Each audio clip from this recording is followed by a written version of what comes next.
All right, everybody, welcome back. We're going to pick up where we left off reading chapter 4 of 1984 in my book. That's on page 37.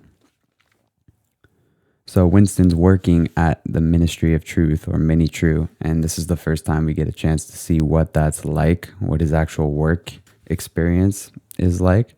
We see that he spends most of his time taking historical documents for the Times, which we can assume is a kind of newspaper, and he's essentially censoring the information that's coming out.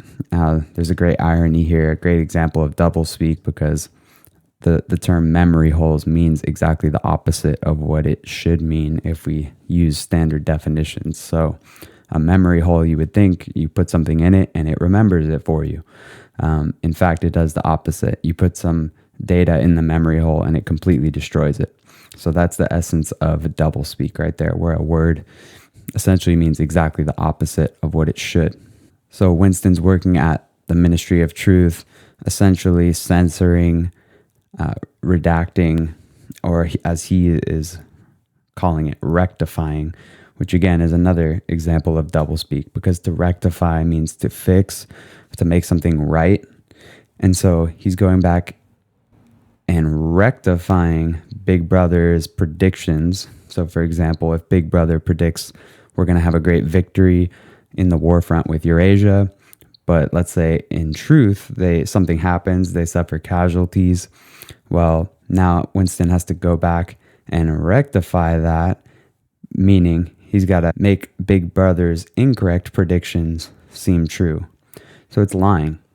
And that's, again, why it's doublespeak. He's taking the word and making it mean exactly the opposite of what it should mean. So Winston's engaging here in that same kind of idea of the mutability of the past we talked about before, changing the past to fit the narrative of the present, and the ideology of the people in power. He's manipulating the press. He's manipulating the people that consume that press. He's making the predictions of the mini plenty come true.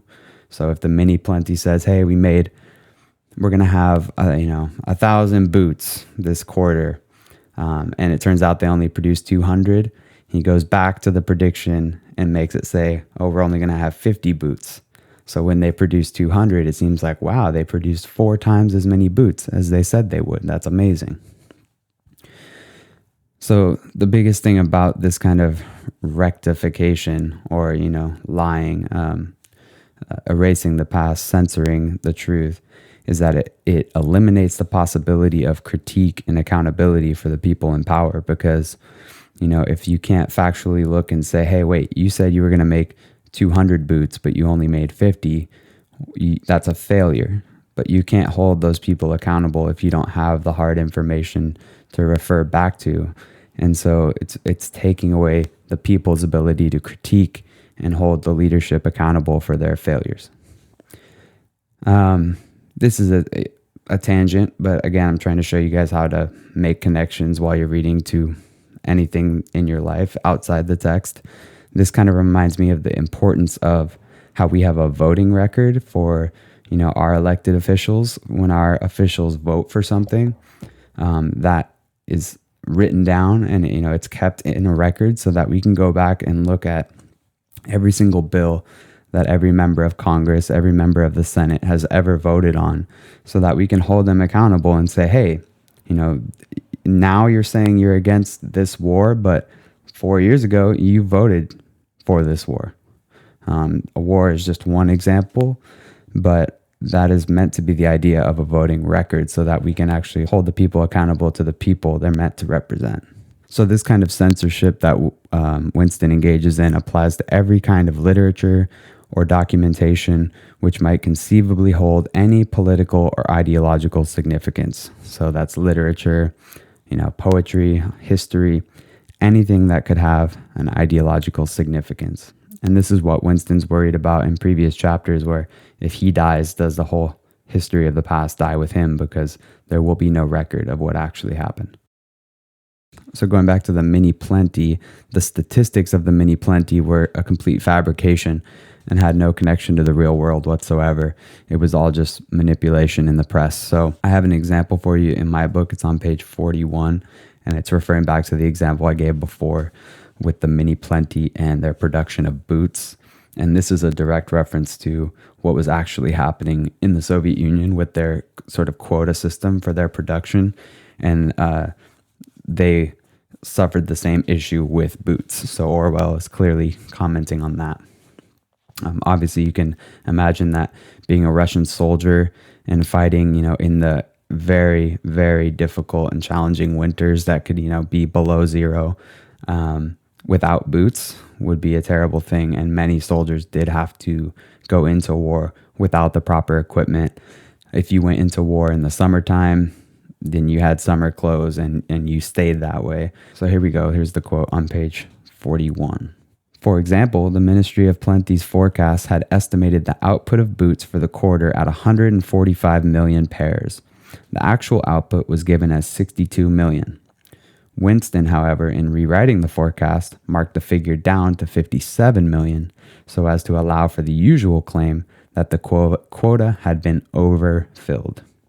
So that's just a direct quote from the book, supporting what I was saying about making the appearance that you've been overproducing when in fact you've been grossly underproducing. But here's the kicker right here. Very likely, no boots had been produced at all. Likelier still, nobody knew how many had been produced, much less cared. All one knew was that every quarter, astronomical numbers of boots were produced on paper, while perhaps half the population of Oceania went barefoot. And that's the most telling section right there, because, he's saying very likely no boots had been produced at all.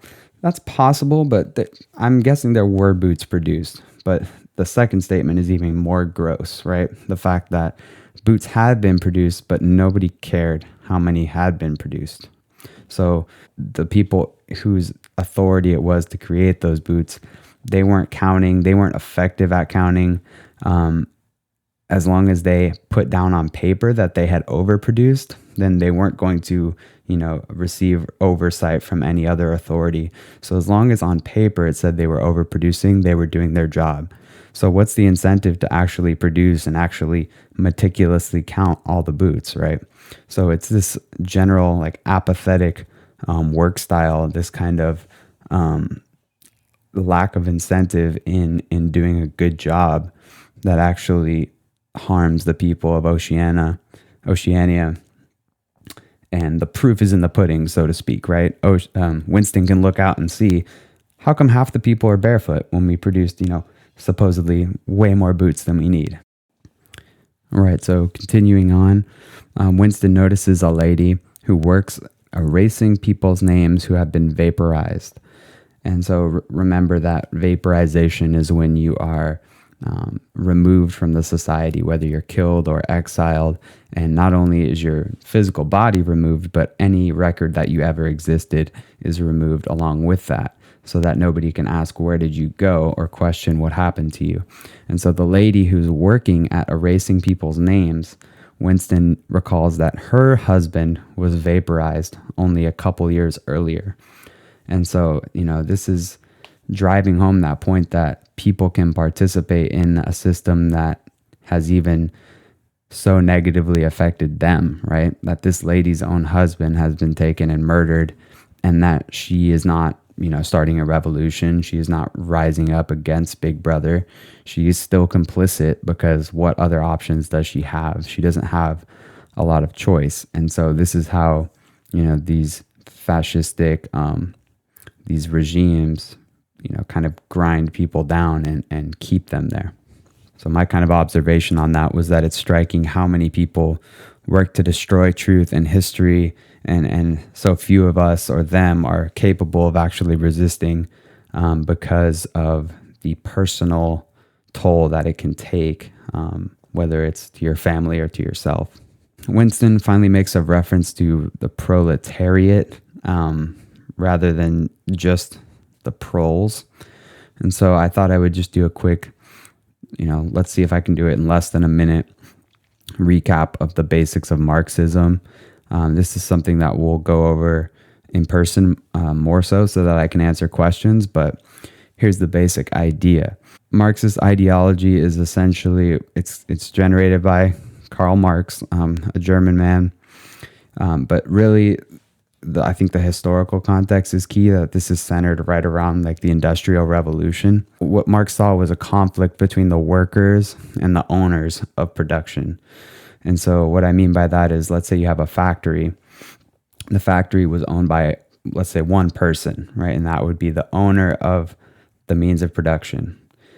But the people who actually generated the goods, the factory workers, they did not own the factory, right? They didn't have any stake in the means of production. So Marx divided these two people up into two different groups. On the top, you had the maybe the working class or the upper class who owned production, and that would be the bourgeoisie.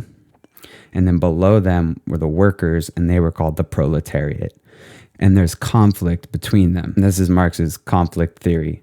So the idea is that you have basically an oppressor class and oppressed class, and that they're necessarily in conflict with each other, right? They're always at odds with each other. Now, I think that Marx did have some good critiques of capitalism, especially during the Industrial Revolution, because you have the bourgeoisie who are, resorting to things like child labor or, extremely unfair low wages, terrible working conditions in order to, get the most out of their workers and pay them the least, right? So that the workers really aren't getting what they deserve. But Marx's solution to that was to have a revolution, right? He wanted to switch the script so that things reverse, so that he would call it a dictatorship of the proletariat, where the workers on bottom would rise up and overthrow the bourgeoisie. Instead, what you've seen, at least today in the modern United States, is that we have regulated capitalism, right? Those same bourgeoisie owners cannot use child labor. They have minimum standards that that OSHA or other organizations will regulate. So that's essentially, where we went versus where Marx thought that we needed to go as a society, as industrializing powers. So in 1984, the proles, or the proletariat, they're kind of outside culture in a way. They're looked down upon as lowbrow, as uneducated, as almost like animals, as primal. And so on page 43, Winston's talking about how there's an entirely separate culture created for the proles, this lowbrow culture. Lowbrow meaning crass and crude, not intelligent, not smart, not literate. And the party is not permitted to look at prole content. So there's this separation and condescension between, and I'm going to use the same hand motions here to describe something else, so don't get confused, but the party is kind of putting themselves above the position of the proles in the society. So the proles are the lowest class.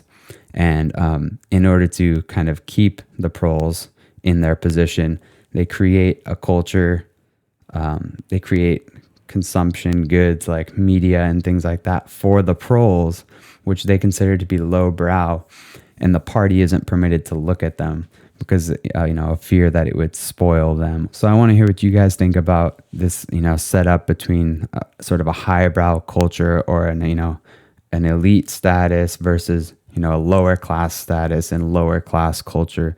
I want to know if there's any kind of connections that you can make there before we go too far into that. So moving on, there's more 2 minutes of hate. To me, this is looking like a sort of religious ritual. Religious might not be the right term, but I'm thinking something more along the lines of cultish.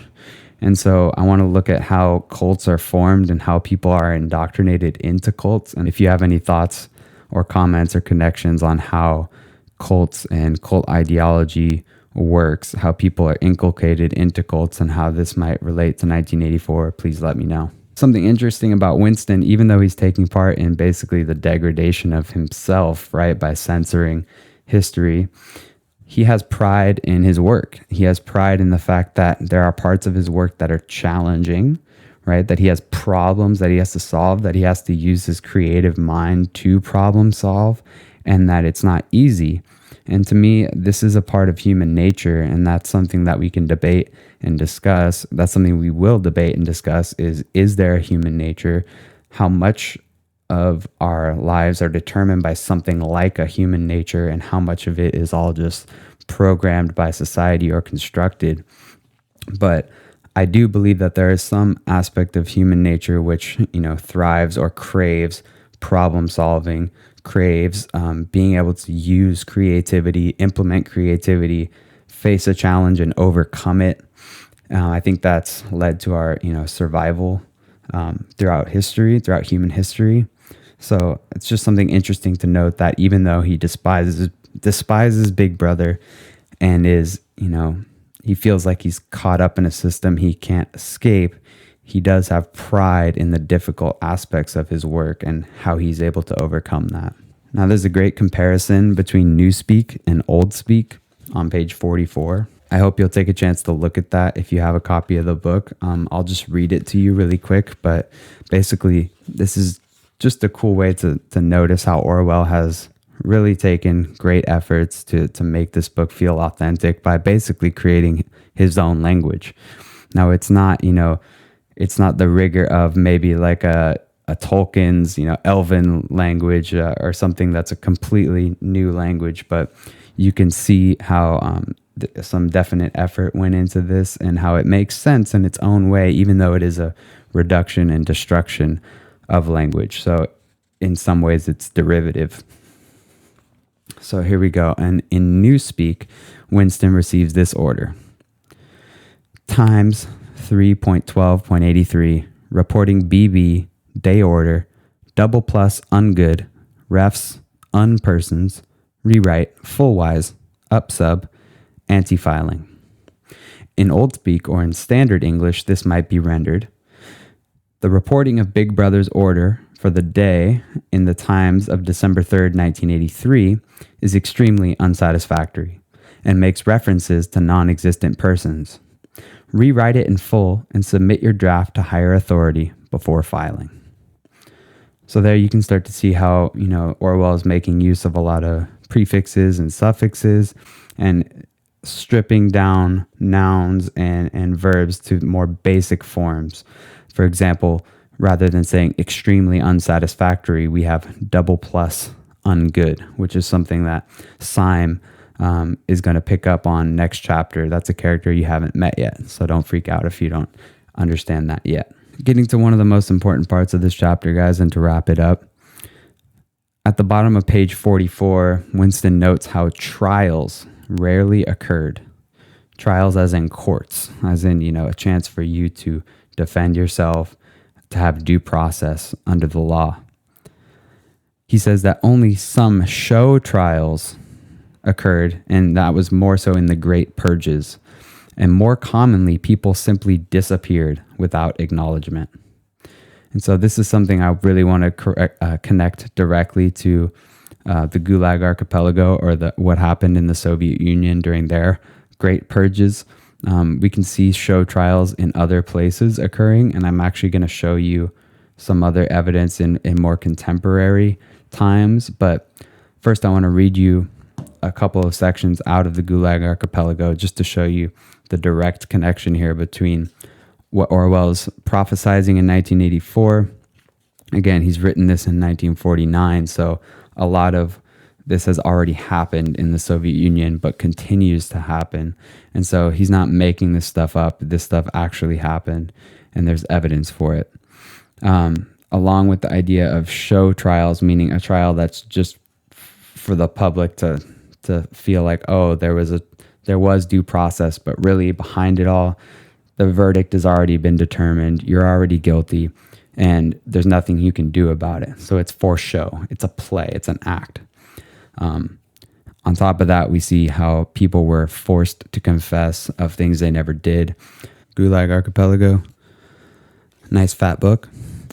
Let me read you a couple sections about the show trials that were occurring there in the Soviet Union. Real scope entered the picture with the 20s when permanently operating troikas, So that's a term you're going to want to remember, troikas. Troikas, panels of 3 operating behind closed doors, were created to bypass the courts permanently. So this goes back to the concept of expediency that we talked about before. Expediency meaning when you need something to happen quickly, and the government needs something to happen quickly, oftentimes a lot of rights and due processes are thrown out the window.